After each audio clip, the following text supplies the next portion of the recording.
I'm continuing my reading. What I'm doing in this series is to read through the entire standard works of the Church of Jesus Christ of Latter-day Saints. This consists of the Bible, the Book of Mormon, the Doctrine and Covenants, and the Pearl of Great Price.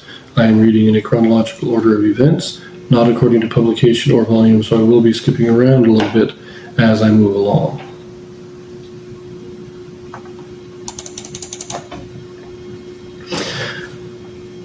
We are getting to the end of the life of King David, and I am picking this up right now in the first chapter of the first book of the Kings.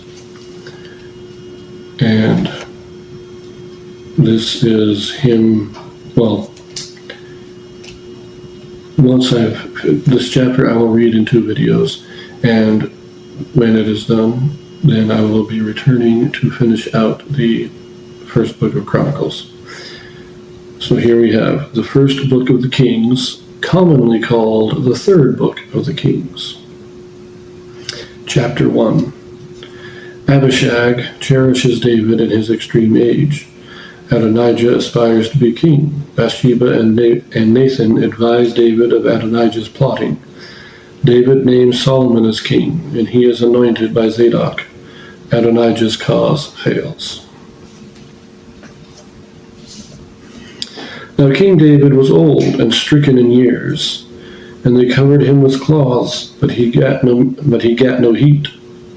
Wherefore his servants said unto him, Let there be sought for my lord thy king a young virgin, and let her stand before the king, and let her cherish him, and let her lie in thy bosom, that my lord the king may get heat.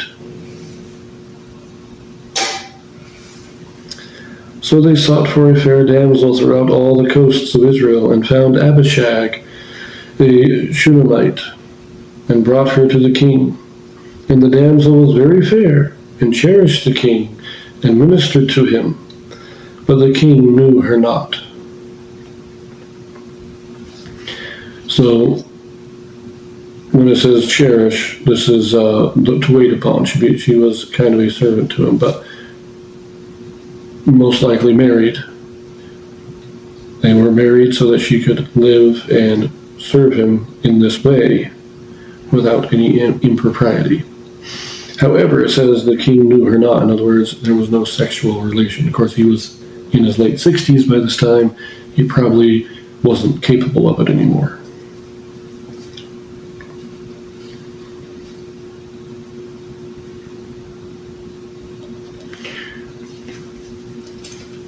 I just need to check one thing real quick.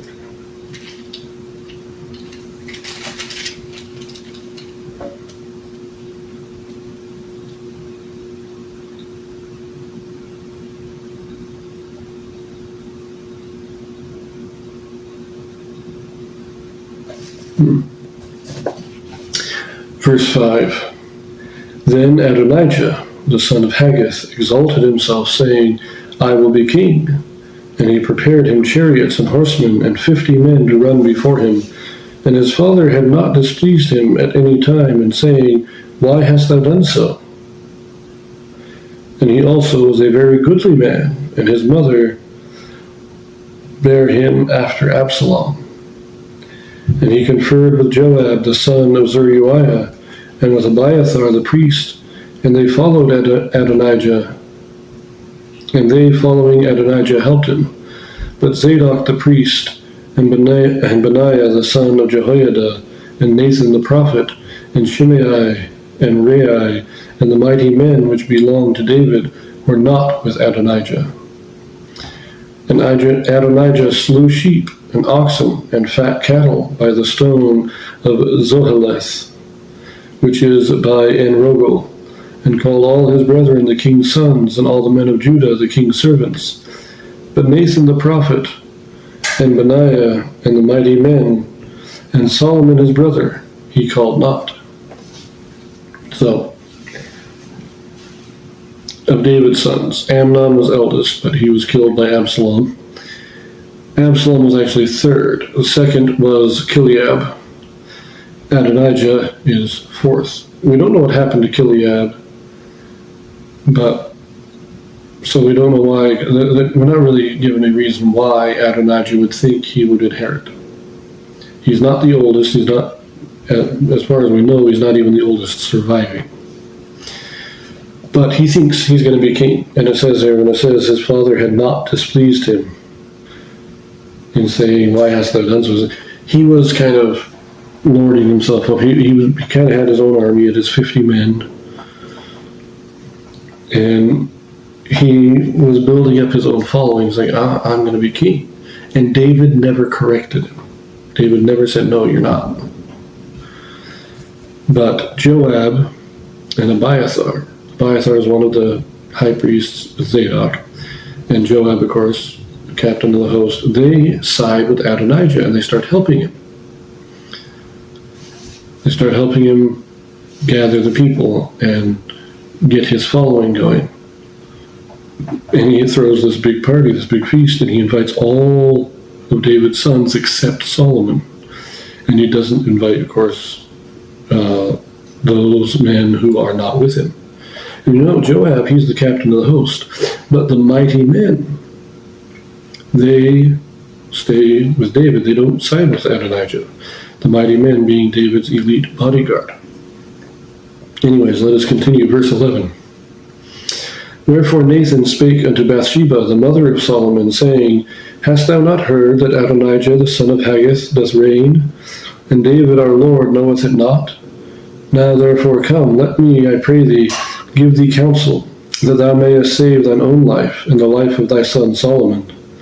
Go and get thee in unto King David, and say unto him, Didst not thou, my lord, O king, swear unto thine handmaid, saying, Assuredly, Solomon thy son shall reign after me, and he shall sit upon my throne.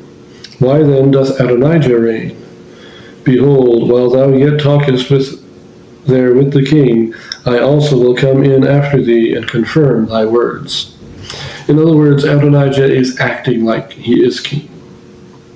And David is so old and decrepit that he isn't really able to do anything. He doesn't even know what's going on anymore. He's just kind of staying. He's just staying in his room, and he's not really paying attention to these things. And so they've got to get David to understand what's going on. So verse 15, And Bathsheba went in unto the king into the chamber, and the king was very old, and Abishag the Shunammite ministered unto the king. And Bathsheba bowed and did obeisance unto the king, and the king said, What wouldest thou?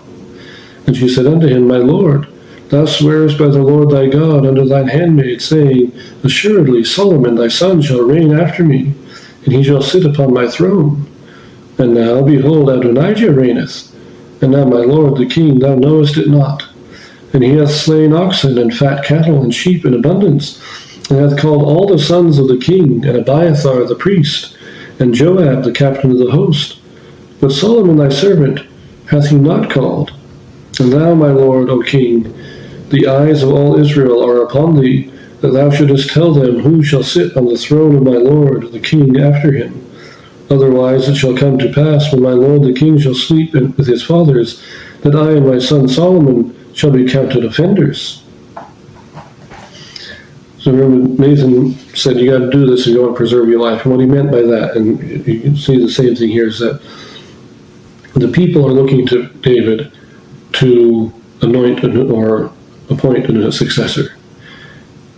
And Adonijah has enough of a following that if David doesn't act, then Adonijah will just kind of make himself king. But Bathsheba and Solomon, they know that David had said that Solomon would be king, but David hasn't told the rest of the nation yet.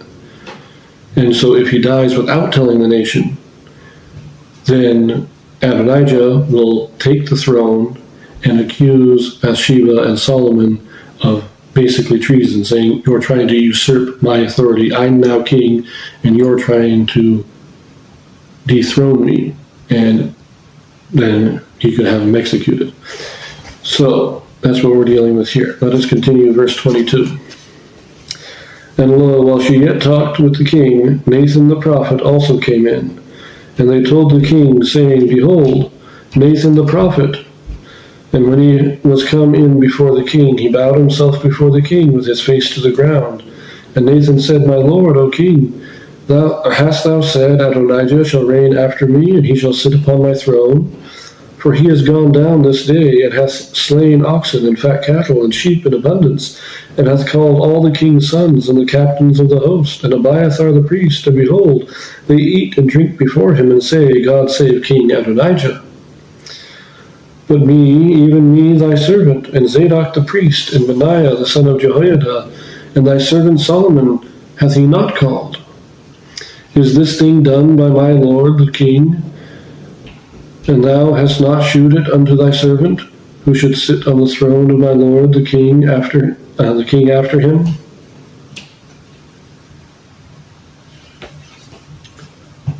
So Nathan comes in and he said, basically says the same thing. Adonijah is trying to act like king.